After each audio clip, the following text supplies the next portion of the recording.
দিনভর নিখুঁত coverage news 18 বাংলায়।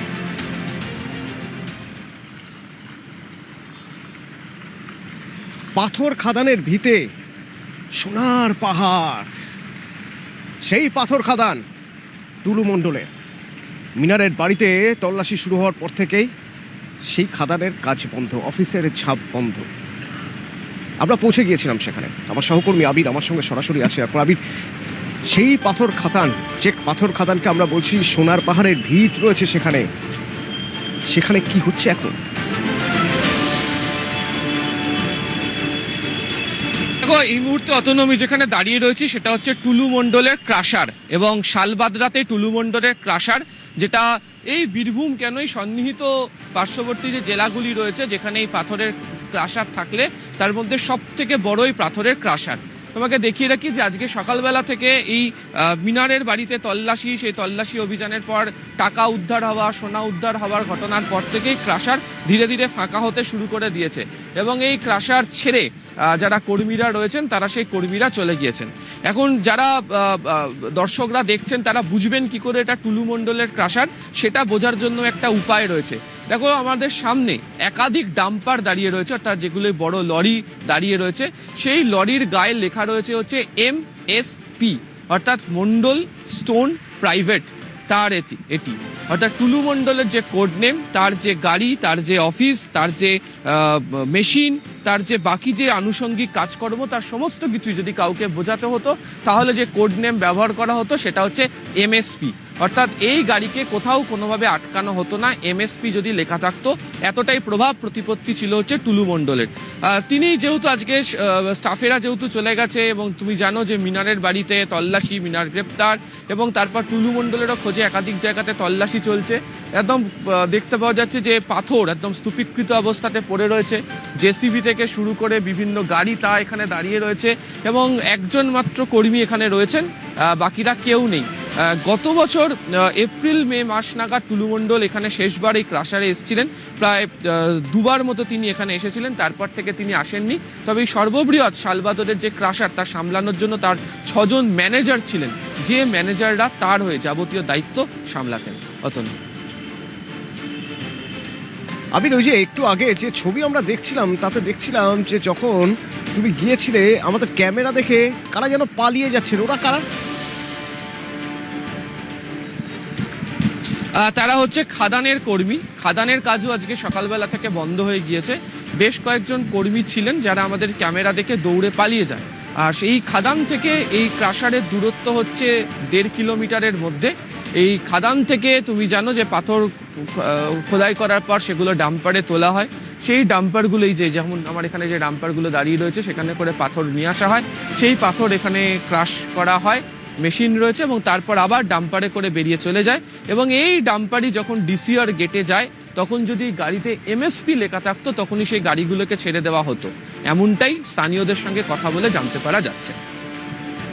আবির, তোমার কথা শুনে মনে পড়ে যাচ্ছে বিখ্যাত দক্ষিণী ছবি, যেখানে কোড নেম থাকে, চিহ্ন থাকে গাড়িতে, আর গাড়িতে যদি চিহ্ন থাকে সেই চিহ্ন দেখে চমকে উঠে সবাই ছেড়ে দেয় যে এই গাড়ি ধরাও পাপ, কারণ এই গাড়ি এমন জোকের যার গাড়ি ধরলে বিপদ হতে পারে। এই MSP বোধহয় সেরকমই কোনো চিহ্ন, যে চিহ্ন থেকে বোঝা যায় যে এই গাড়ি কার না, এই গাড়ি টুলু মণ্ডলের।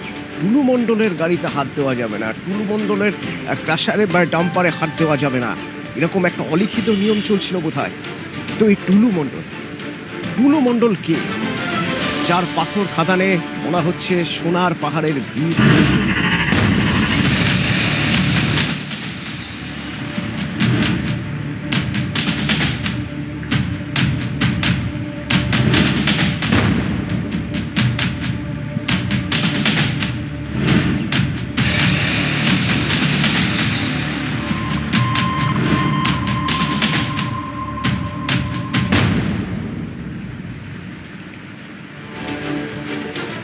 এই টুলু মণ্ডল, মিনার মণ্ডল জালে ধরা পড়তেই টুলু মণ্ডলের নাম উঠে আসে। রকেটের গতিতে উত্থান মোহাম্মদ বাজারের টুলু মণ্ডলে। বছর 10 আগে পাথর সরবরাহের ব্যবসা শুরু করেছিলেন টুলু। নাজিম উদ্দিন ওরফে টুলু শেয়ারে ডাম্পার কেনেন, এরপর ডাম্পারে পাথর সরবরাহের কারবার। অনেকের দাবি, তৃণমূল জামানায় অনুব্রত রক্ষী সাইগাল হোসেনের সঙ্গে ঘনিষ্ঠতা বাড়ে টুলুর, আর সাইগালের সূত্রেই অনুব্রতর সঙ্গেও আলাপ হয় তার। অভিযোগ, কেষ্টর জোরেই এলাকায় দাপট বাড়তে থাকে টুলুর। একাধিক পাথর খাদানের মালিক হন টুলু মণ্ডল। শালবাদ্রার সবচেয়ে বড় পাথর ক্রাশার টুলু। অভিযোগ, পরপর টোল গেট দখল করেন টুলু, যেখান থেকে রোজ লক্ষ লক্ষ টাকা আদায় করে টিম টুলু। নলহাটি, শালবাদ্রা, রায়পুর এই সব জায়গায় টোল আদায় করে টিম টুলু।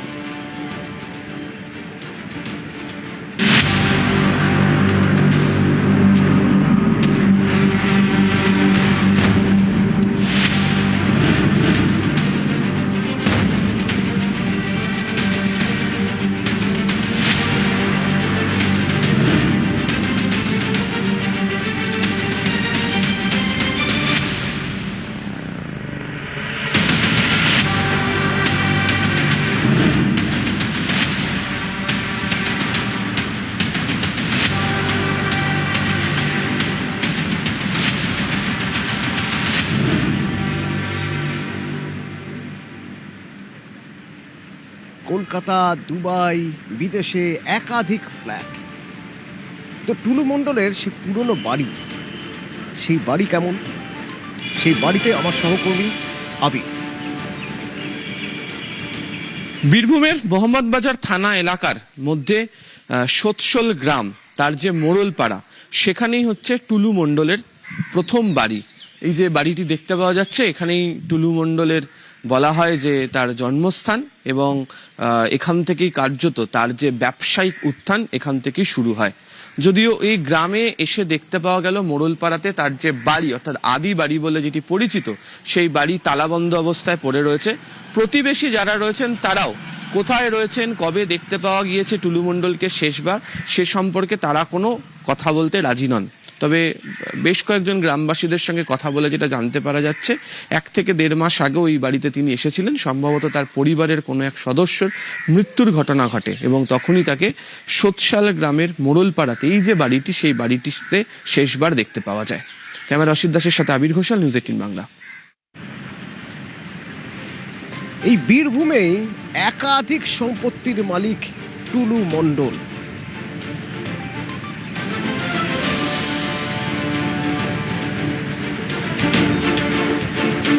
এইটা কবে হলো? এটা নতুন হয়েছে। এটা কতদিন তাও? এই 2026 সালেই প্রথম দিক থেকে হবে। টুলু মণ্ডল আগে কি করতো? পাথরের ব্যবসা করতো। পাথর দিকে উন্নত বেশি হয়েছে। গ্রামে যাতায়াত আছে ওনারা? হ্যাঁ, যাতায়াত আছে তো। শেষ কবে দেখেছেন? কিন্তু বেশি দিন হবে না, মাস 1-1.5 মাস হবে। কিন্তু ও সবকিছু পাথরের দিক থেকেই করেছে। সোৎসল গ্রামে ঢোকার মুখে একটি বিশাল আকার প্রাসাদোপম বাড়ি রয়েছে। যদিও সেটার বেশ কিছুটা অংশ নির্মীয়মান অবস্থায় রয়েছে। তো এই যে 4 তলা সাদা রঙের বাড়িটি দেখতে পাওয়া যাচ্ছে, এটি চলতি বছরে তৈরি করেছেন হচ্ছে টুলু মণ্ডল। স্থানীয় গ্রামবাসীদের সূত্রে এমনটাই জানতে পারা যাচ্ছে। তাদের বক্তব্য যে এখানে টুলু মণ্ডলকে দেখতে পাওয়া যায় না, এবং এই বাড়িতেই নাকি কেউ থাকে না। তবে দেখতে পাওয়া যাচ্ছে যে বাড়িতে একাধিক জায়গাতে এসি লাগানো আছে, বাড়ির মধ্যে জেনারেটর রয়েছে, এবং দেখতে পাওয়া যাচ্ছে যে বাড়িতে আলো জ্বলছে। এবং এই বিশাল আকার বাড়িতে প্রবেশ করার জন্য 4টে আলাদা আলাদা গেট রয়েছে। তবে সেই গেটগুলো ভিতর থেকে তালাবন্ধ অবস্থায়, বাইরে থেকে অবশ্য গেট খুলে রাখা। এবং বাড়ির ভিতরে যে বিশাল জায়গা রয়েছে, সেখানে একাধিক গাড়ি দাঁড়িয়ে থাকার মতো অবস্থাও রয়েছে। এই সোৎসল গ্রাম, এখান থেকেই টুলু মণ্ডলের উত্থান, এখান থেকে তিনি তার প্রথম ব্যবসা শুরু করেছিলেন, এবং এই গ্রামেতেই শোনা যাচ্ছে যে 1 থেকে 1.5 মাস আগে তিনি এসেছিলেন। এর মাঝেও নাকি তাকে কয়েকবার দেখতে পাওয়া যাচ্ছে, তবে গ্রামবাসীরা তার সম্পর্কে মুখ খুলতে নারাজ। তবে এই বাড়িটি যে কার্যত টুলু মণ্ডলের পরিচয়, তার প্রভাব প্রতিপত্তির পরিচয়, তা বোঝাই যাচ্ছে গ্রামে ঢোকার প্রবেশপথে। ক্যামেরা অসিত দাসের সাথে আবির ঘোষাল, নিউজ 18 বাংলা, বীরভূম।